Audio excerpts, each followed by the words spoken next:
Selamat pagi, selamat siang, dan selamat malam. Kami dari kelompok 7 ChromaDB akan mempresentasikan hasil studi kami.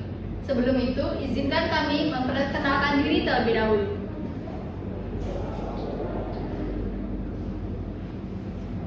Perkenalkan dari saya dulu. Perkenalkan, nama saya Rima Dewiasa Putri Madalini, nomor NIM 2401010559. Selanjutnya, Dengan saya Immanuela Friederika Linggu dengan NIM 24010010554.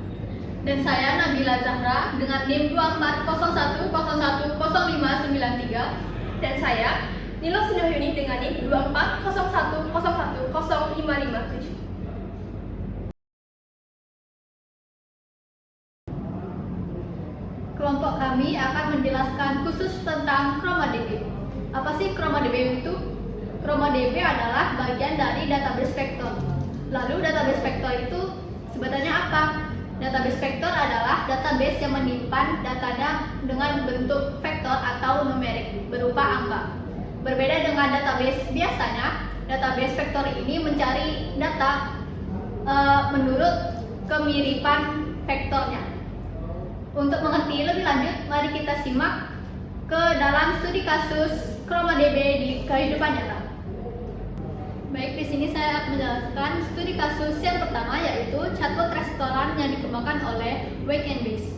Wake and Base adalah suatu perusahaan yang berfokus kepada teknologi, terutama teknologi kecerdasan buatan. Di sini mereka menggunakan ChromaDB sebagai database untuk program chatbot ini.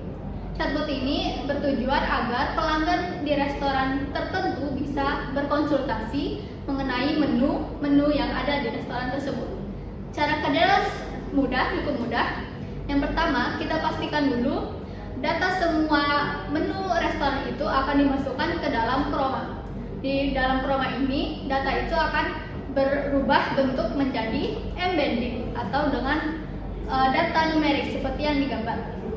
Lalu setelah kita memastikan semua data menu sudah terkumpul, user bisa mulai menggunakannya. Misalnya ada seorang pelanggan menanyakan apa saja menu vegetarian yang ada di restoran ini, maka pertanyaan menu vegetarian tersebut akan dirubah juga menjadi bentuk vektor atau embedding dan dimasukkan ke dalam ChromaDB. Lalu ChromaDB itu mulai mencari satu persatu data mana yang cocok dengan vektor pertanyaan tersebut dengan data yang relevan di dalam data menu tersebut. Setelah mendapatkan beberapa jawaban yang cocok, maka dia akan mengirimkannya ke halaman LLM atau Large Learning Machine, yaitu yang menerjemahkan menjadi bahasa yang mudah dimengerti manusia. LLM yang digunakan di sini adalah LLM Gemma, dan Gemma akan menggunakan bahasa manusia yang bisa menjawab pertanyaan pelanggan tersebut. Jadi begitu adalah penggunaan ChromaDB di dalam chatbot restoran ini. Dia bertujuan bukan sekedar memperoleh data kata yang mirip, tapi dia juga mengambil makna kata tersebut. Jadi, itulah contoh penerapan ChromaDB di dalam chatbot restoran yang dikembangkan oleh Wake and Base ini. Selanjutnya akan dijelaskan oleh teman saya. Baik, selanjutnya saya akan menjelaskan studi kasus yang kedua yang dimana berjudul Clinicom. Clinicom adalah perusahaan penyedia sistem rekam medis elektronik atau bisa disebut sebagai RME yang memakai pencarian semantik, yaitu pencarian yang memahami makna, bukan hanya kata saja. Nah, teknologi ini membantu dokter dalam menemukan riwayat pasien seperti gejala, pengobatan yang lebih cepat dan tepat pada saat waktu itu. Nah, Clinicom ini menggunakan ChromaDB, yaitu database khusus yang menyimpan data dalam bentuk vektor makna yang disebut dengan embedding. Yang lalu selanjutnya, adapun cara kerja dari pencarian semantik ini dengan ChromaDB, yaitu, berdasarkan laporan Clinicom 2024, teknologi ini meningkatkan kecepatan pencarian hingga 65%. Dan mengurangi kesalahan pencarian hingga 30%. Berikut cara kerjanya ada 5. Yang pertama, saya akan menjelaskan mengenai memasukkan data. Data medis seperti catatan dokter diubah menjadi embedding, yaitu angka-angka yang mewakili makna teks.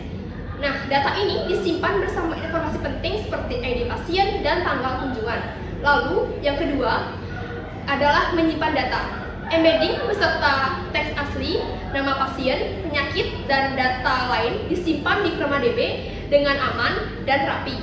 Kemudian, yang ketiga itu adalah membuat indeks. ChromaDB membuat indeks seperti peta yang digunakan untuk mempercepat pencarian berdasarkan makna menggunakan algoritma khusus. Lalu yang keempat itu adalah melakukan pencarian.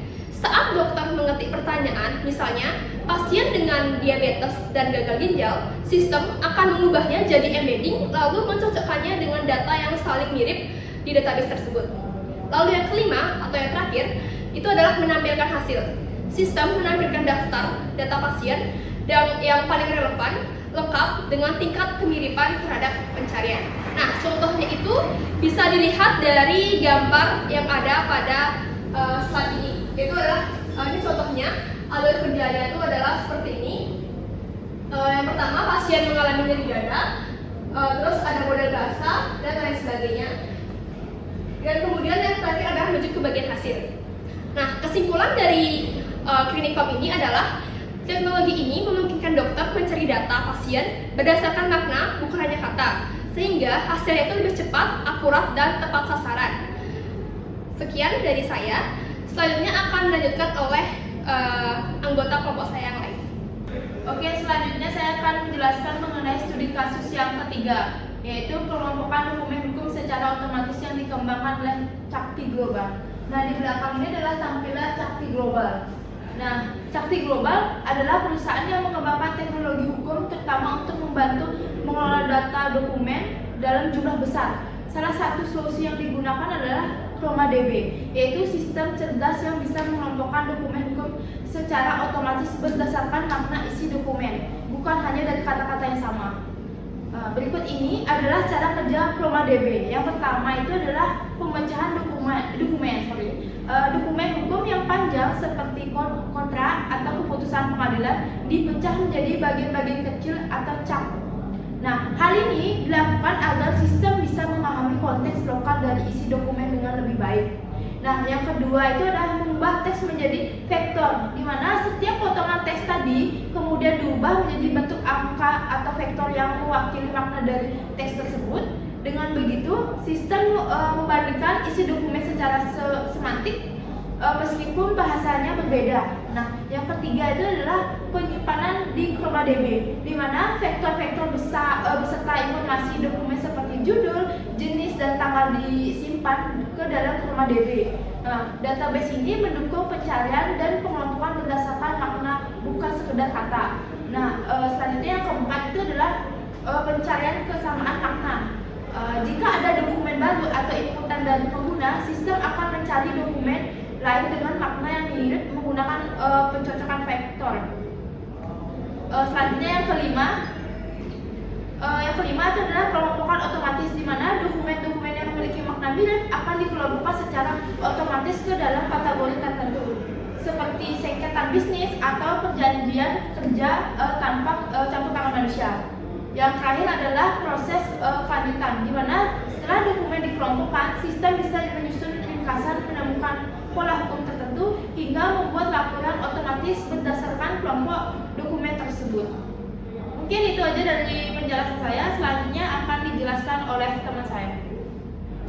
Selanjutnya, saya akan menjelaskan studi kasus yang keempat, di mana yang berjudul penerapan ChromaDB dalam arsitektur sistem penerapan rekomendasi into cell. Dengan adanya sistem penerapan ini, yang dimana menggunakan ChromaDB sebagai alat untuk mencari produk berdasarkan embeddingnya, yaitu representasi numerik yang mempresentasikan makna dan karakteristik unik dari masing-masing produk. Dengan adanya ChromaDB ini, sistem dapat mengelola dan memfasilitasi pencarian produk berdasarkan kesamaannya dari masing-masing produk dengan kecepatan dan efisiensi yang luar biasa, sehingga rekomendasi produk tersebut lebih relevan dan personal. Untuk langkah-langkahnya dalam penerapan sistem rekomendasi into cell ini yang diintegrasikan ke dalam ChromaDB ada 8 langkah. Yang langkah pertama adalah pengumpulan data produk, di mana data-data produk dikumpulkan dan berdasarkan atribut seperti nama, kategori, dan produk. Yang kedua adalah transformasi data menjadi embedding, di mana data produk diubah menjadi embedding dengan representasi numerik produk dengan menggunakan model AI.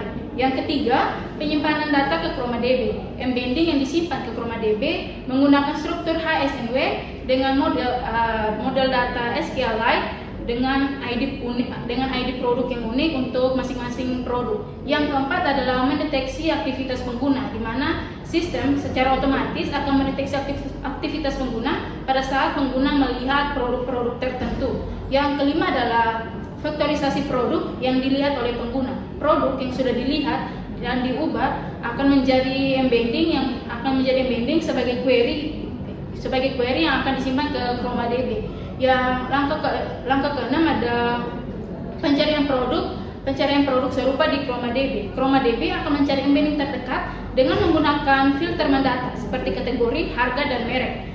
Langkah ketujuh ada penyajian rekomendasi produk. Produk yang sama akan ditampilkan lagi kepada pelanggan sebagai rekomendasi personal. Dan langkah yang terakhir adalah pembaruan data berkelanjutan, di mana embedding dan data di ChromaDB akan diperbaharui pada saat ada produk baru atau pembaruan data. Sekian dari saya.